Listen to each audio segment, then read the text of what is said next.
customer experiences and services, of course, and leveraging cutting-edge technology to streamline operation and, of course, drive growth. Together, of course, we can discuss on this topic, and let's be a little more interactive.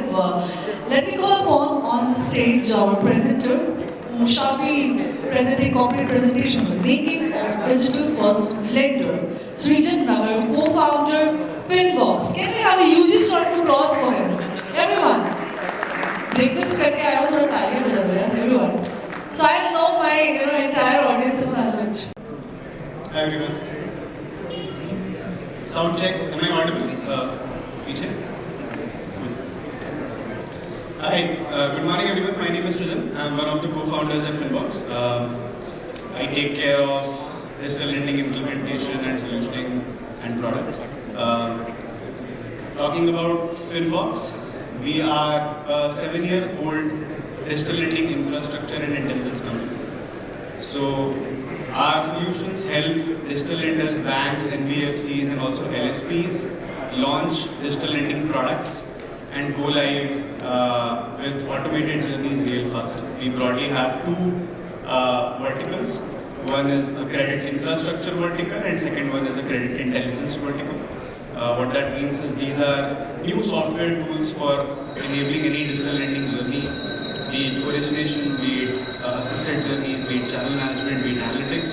Similarly, in terms of intelligence, we work with a lot of banks and NBFCs to automate different aspects of the journey to ensure that the processing turnaround time is minimal, to ensure that we are using the best available data sources. In this presentation, we'll mostly be talking about digital lending transformation and how does one approach the journey from being like a quasi-digital to a more physical-led sourcing channel or a physical-led lender to a digital-first, digital-heavy lender. By the end of the session, we'll be able to know the different business models that are possible in the digital lending area. Now, there are a lot. We'll be talking about day 0, day 1 and day 2 problems. So day 0 means launch, day 1 means scale, and day 2 means stability and monitoring. So we'll be talking about these things. Cool, let's start. So, one thing that, is one thing that we have seen, right, is the digital lending origination has seen multiple generations. So if you look at the evolution of the digital lending distribution, or what are the sources of origination, when NBFCs and banks launched first, the first channel was a bank branch or an NBFC branch and customers were doing walk-in. This was the first generation. Then DSAs and physical partners came in. These are the partners who would be giving leads to the bank or NBFC so that these can be processed digitally. So you would need different kind of systems to do that. The third generation was banks and NBFCs building their own apps and websites, which is native apps, native websites, digital journeys primarily. And the fourth one being embedded finance, which is a lot of journeys are now happening on third-party LSP real estates. So for example, a PhonePe doing a digital loan where the entire journey is hosted on PhonePe, but the API is provided by HDFC Bank. Or let's say any of the digital lending marketplaces, or kind of a different loan product where let's say someone is doing, a B2B e-commerce company is doing an invoice financing kind of a solution via bank APIs. This is the fourth generation. And then we have the new fifth generation, which is standardization of the fourth generation, which is basically protocols. So India has a problem of plenty. Protocols with तीन है हमारे पास, OCEN, and 𝐅𝐕 is the new one that is coming up. So as you can see, across different sourcing channels, the problem of digital lending transformation exists, and all of these channels have developed in silos, right? So they have developed in silos, and usually you would find in a steady state, a bank or an NBFC would have 5 different systems to manage 5 different channels, which has its own set of limitations. The data is not uniformly stored. Every time you do a change management in one channel, you end up missing it out on another channel. So it's a big problem, right? And digital lending transformation itself is a big problem. So, in my opinion, no slide can do justice to the problem of digital lending transformation. And that's the reason I have written a poem on it. तो मैं आप लोगों की सहमति से एक शायरी बोलना चाहूँगा डिजिटल लेंडिंग ट्रांसफॉर्मेशन पे. सहमति as in the account aggregator सहमति, not the consent. So this is from the perspective of a person who's trying to drive digital lending transformation in his company. So the person says, everyone is comfortable with Hindi? Show of hands. Ample. Good. Nice. So the person says, journey बना रहा हूँ 6 महीने से, finally digitise मेरे form हो गए. Journey बना रहा हूँ पिछले 6 महीने से, फाइनली डिजिटाइज मेरे फॉर्म हो गए. और कहीं 𝐃𝐄𝐈𝐍𝐵 मॉड्यूल लाइव गया था, बट फिर से चेंज आ गई कि नो. जर्नी बना रहा हूँ 6 महीने से, डिजिटाइज मेरे फॉर्म हो गए. कहीं 𝐃𝐄𝐈𝐍 मॉड्यूल लाइव गया था, फिर से चेंज आ गया कि नॉर्म हो गए. पहले तुमने बोला ब्रांच, फिर जर्नी, और अब तुम 𝐿𝐷C की बातें करते हो. पहले तुमने बोला ब्रांच, फिर जर्नी, अब 𝐿𝐷C की बातें करते हो. ट्रांसफॉर्मेशन तो हुआ नहीं, तुम्हारे प्रॉब्लम्स ही ट्रांसफॉर्म हो. So that is the reality guys. It's complex. And every time you try to solve for one thing, a new thing comes up. And it's a very fast changing area. So what we have to really solve for is not solution at current point in time, but more like a change management. How do we evolve fast? How do we figure out what is the next big thing and architect accordingly? So if you look at all of these generations, right, there are different pieces of software which are really relevant when it comes to that particular channel. So for example, for automating a bank branch, you would need a branch management system, you would need assistant journey, there would be deviations in the branches, you would need a deviation management system. For a DSA, you would need a way to create DSAs, create sub-DSAs. There are different kinds of DSAs in the market. There are connectors, there are DDSAs, there are PDSAs. There are some DSAs who have multiple levels of hierarchy within them. So you need a DSA management system. Then once the DSAs are onboarded, you need to manage their payouts. You need to be able to apply variable pricing. If a DSA is, you want to give a higher commission to a DSA, you also want to bake that into the interest rate of the loan. So you need a risk-based pricing system. Then coming to the digital native journeys, of course you need fast journeys that are low latency, that are STP. You need a way to integrate with multiple third-party data sources because these are low touch, so you want to leverage automation as much as possible. You need a BRE for that. You need a CRM to take care of drop-offs. You need a caller integration to call in customers who are dropping off, and of course you need integration with third-party APIs. Then the equation completely changes when you go to a embedded finance or a third-party LSP pay origination. Now the entire journey is outside of your control. You need APIs. You need APIs that are so well architected so that different LSPs can change different things. There would be some LSPs who would say, I have my own bureau data, I will just send it to you, and you do a soft offer on that. There are some LSPs who would say, my customer is I already have a pre-approved base, I just want to start with an offer. So the journey can change. So your APIs cannot be static, it has to be super dynamic. Then of course you need risk-based pricing here as well. You need ways to assist the customer even though they are on APIs and not on journey. And then a similar problem happens in 𝐿𝐷C where you need connectors which are specialized for these. You need integration with the digital public infrastructure like account aggregator and different, the new protocols that are coming up. So all of these have, mandate a need for strong specialized software to, cater to these kinds of modern use cases. Earlier, all of this was like a monolith. You have your traditional LOS, LMS, and branch management system. And now, a new kind of lending software is emerging, where we are talking about specialized software, products for each of these areas. We need a specialized and some new kind of things, some new kind of first principle or first principle tenets are emerging. Sorry, just one second. Can we change the slide? Yeah. Cool. So let's talk about two problems which I want to just highlight to demonstrate my case better. So for example, one problem is you want to be able to segment the journey or change the journey depending on customer persona. Let's say you have a same journey for every customer. Every customer goes through those 7 set of steps, then you would lose out on good customers. Let's say for a good customer, 750 plus civil, stellar, bank statement, everything is digitized, DigiLocker में data is of good quality. That customer is a good customer. If you send them through the same channel, they would drop off. So you would want your journey to be adaptive. You would want your journey to be, identifying the customer segment, and then everything should be a function of customer segment. The back office process will run, the set of checks you will do on KYC, the questions or form fields you will ask to the customer, all of these things will be a function of customer segment. Now to do this, you need a very important first-class citizen which is like a BRE. And traditionally, BRE was used only in the context of credit policy, right? Now I have this data, how much offer should I give to this customer? Now the role of BRE has changed. It is also for doing journey orchestration. It is also for doing pricing. It is also for deciding, do I need a bank statement or not? Do I send this customer to a STP queue or do I send this customer to an NSTP?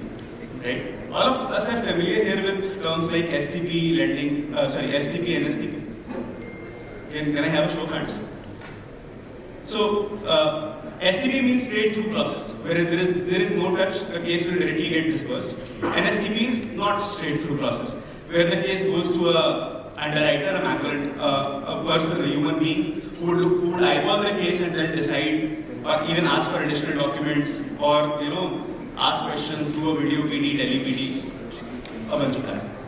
So what I'm saying is the journey, the process, the set of documents you want, the set of form fields you want, all of this is now a function of what the customer data is. And depending on the customer segment, you would want to change it, right? And if you look at lending, right, if your lending journey is too long, then you have a negative selection bias in terms of people who go through that journey. Imagine your journey is 10 steps long, and the people who have gone through those 10 steps and still got a loan, probably those are the negative selection customers and you didn't even want them. Because the journey is so long, despite that someone is trying to do that, so they might be desperate for loan, right? So the process needs to be re-engineered at all levels. You need to do it in journey, you need to do it in back office. This is one example. Second one is different flavors of partnership-based lending. So anyone here does partnership-based lending with LSPs? Show of hands. Okay. So what a lot of NBFCs and banks are getting into is now orchestrating their journeys on third-party platforms. So for example, one very common program that is happening nowadays is an EDI program, Equated Daily Installment Program, on the likes of PhonePe, BharatPe and Paytm, where there would be a lender, let's say an NBFC X, and depending on the data points that the customer enters on the screen and some previous data points that PhonePe, BharatPe and Paytm have collected, like what is the payment velocity and all of that, they will have a pre-approved offer. Customer would come, would get that offer, and they would get once the loan is disbursed, they would get money in the bank. And the repayment will happen from the daily settlement of the QR. So for example, I own a tea shop and I have Paytm ka QR. Anytime a customer comes in, the money first goes to the Paytm account and then it gets settled because they are the PAPG also. Now what they are doing is also, some part of this settlement will go towards the EDI of the loan. So this is like a super complex loan product where you need a lot of orchestration and a lot of API engineering. Because all of this happens on a daily basis. So imagine a monthly recurring loan. Any reconciliation that you do on a monthly basis now has to get churned into a daily basis. So all the FinOps gets complicated. The disbursal happens on a near real-time basis, so you need APIs for that. So these are some of the complex new kinds of products that are emerging because API banking or API-based lending is here. Another such example is a simple marketplace lending where the lead collection happens on Paisabazaar. Using Paisabazaar's free credit check report, they would have a pre-qualified base and then customer will get some offers and then will redirect to the lender's journey. Where this entire integration is happening on Paisabazaar's page on top of the lender's APIs. So whenever you partner with LSPs as a lender, there are different kinds of permutations and combinations that are possible. For example, from left to right, assume there is a simple personal loan journey. You collect user information, you do a bureau pull, you do a bank statement analyzer, you get the offer, customer selects the offer, you do their KYC, you verify their bank account, you do the match, and then you do KFS and agreement. Now different partners want different journeys. Some partners are comfortable saying, hey, we'll just redirect it to you, we just provide the lead and you do the rest. Some partners would say, no, we are a marketplace, so we have to show your offer as against other lenders' offers. So some part of the data collection we'll do on our own, and then we will redirect. Some very large partners, would say, no, we want to own the user experience. So we'll do everything, you just provide the APIs. And then there is everything in between, all the complex permutations and combinations. So now to orchestrate this kind of a journey, you need a pretty robust API architecture because the change management will be, very complex. Every time you want to go live with a new LSP, it will take a lot of time. Every time you want to take a new change in the journey, it will take a lot of time. So this is another problem which makes the case for a specialized, software stack for digital lending. So if I have to articulate, these are the new tenets for, the modern digital lending, which is I want to be able to source from different channels. My origination system is not just limited to a branch or a bank, to a digital or a embedded finance. I want all of this to come in a unified sourcing so that I can have intelligence. If one customer comes from channel 1, I would want to dedupe them in channel 2, right? I would want to have this kind of omni-channel intelligence. Second is, if a customer is coming to me for, say, business loan, but they are not eligible for a business loan, I might want to give them an LAP. If a customer is coming to me for a PL, but they are self-employed, they might not be eligible for a PL, but I'll give them a BL. So products and journeys are now getting combined. You want a single kind of a journey, and on the fly you want to choose what is the most relevant product that I can give to this customer without, without giving them anything, right? So this is to maximize conversion. So you want, seamless multi-product journeys and customer experience. Then of course, since you have to work with LSPs, OpenONDC, API cannot be an afterthought. It has to be a thought. It has to be a thought even before you're designing your loan program. That how will this journey work if this journey is not hosted by me? That's like a thought that we need to have in the first place. And then of course, change management is the flavor of the hour, wherein you can, it will be ever evolving. One thing that is not written here is compliance. That we'll cover in the next screen. So RBI is coming up with very nice regulations and standardizations across LSPs and digital lending. So in terms of compliance, am I compliant? Do I have like a compliance stack? Do I have a checklist? Am I collecting logs properly? Am I logging everything in the journey? Is my data, residing in India? Are the LSPs who I'm working with, is their data residing in India? What is the process for audits, right? So all of this is something that, are built of fundamental tenets of digital lending. So broadly, this is also what we do. So imagine on the left side there are LSPs, then there is like a orchestration middleware, and then there is core banking and lending APIs. So core banking and lending is just LMS, dedupe, and the heavy stuff, general ledger and all of that. And then you need a layer on top of it which does all of this, which does this orchestration. There is a stack of all the third-party services which are integrated here. For example, KYC, device data, bureau data, bank statement data. There is a set of portals. Whenever you're working with LSPs or branches or DSAs, you would want to give them portals. There would be some portals internally for you. So that is their entire back office management. You would want entire telemetry on all of this. For example, since it is digital, you need to have telemetry and it can't go down, right? So any logging, monitoring has to be here. And then all sorts of checks, segmentation, KYC check, policy check has to happen in a BRE, right?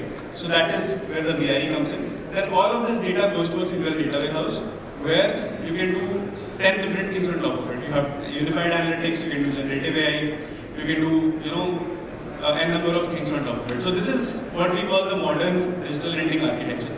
and we work very actively with our customers to, make this happen.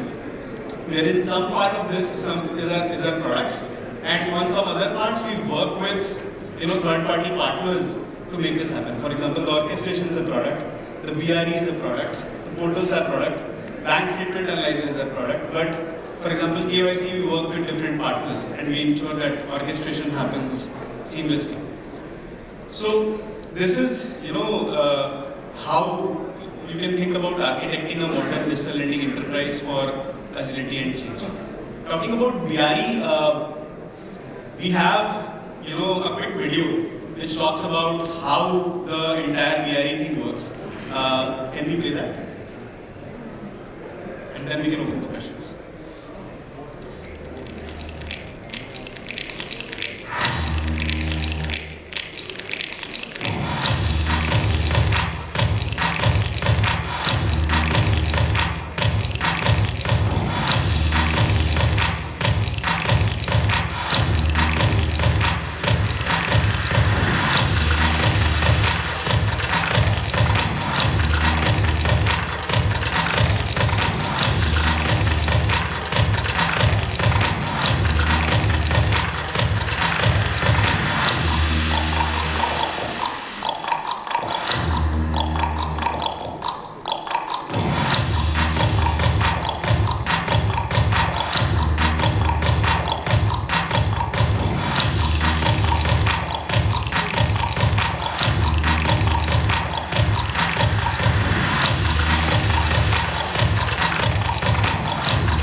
problem of BRE has changed from just being like a black box BRE to actually now there are 5 tenets to it, which is you have to create a policy, you have to test it in advance and backtest on your data. You have to, you want to be able to deploy multiple champion challenger policies. Then post-deployment, you want to debug it, and then you also want to monitor it. For example, suddenly approval rates goes up or goes down, you want to be able to do that.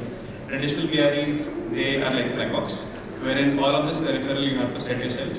But a modern version of it, or a modern software version of it, looks like an all batteries included setup, where all of this comes packaged with the BRE.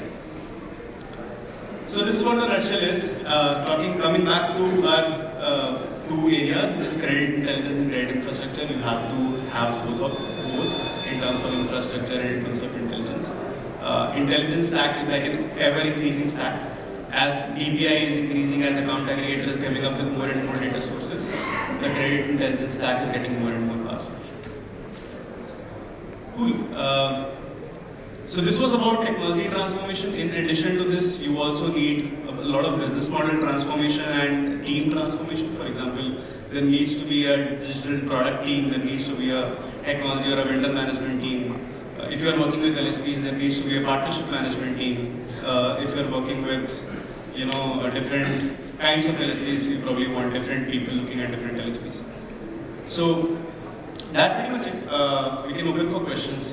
The broad takeaway is that the point which I wanted to make was, the software landscape for digital lending is changing, and there's a need for a specialized set of software tools much more than ever. And now we are at a point where all this monolithic system is breaking down into specialized, independent pieces of software that take care of good change management. Happy to answer any questions. We have a huge round of applause for Srijan Nagar. I think we have one quick question we can definitely take on. Anyone? I think the presentation was absolutely knowledgeable, hence I think there's no question. Thank you so much for joining, and please be with us as I like to call upon Mazin Abdullah, Head of Co-Lending and Fundraise Cred. Can we have you on stage to felicitate our speaker, presenter? Can we have both of you on the center stage, please?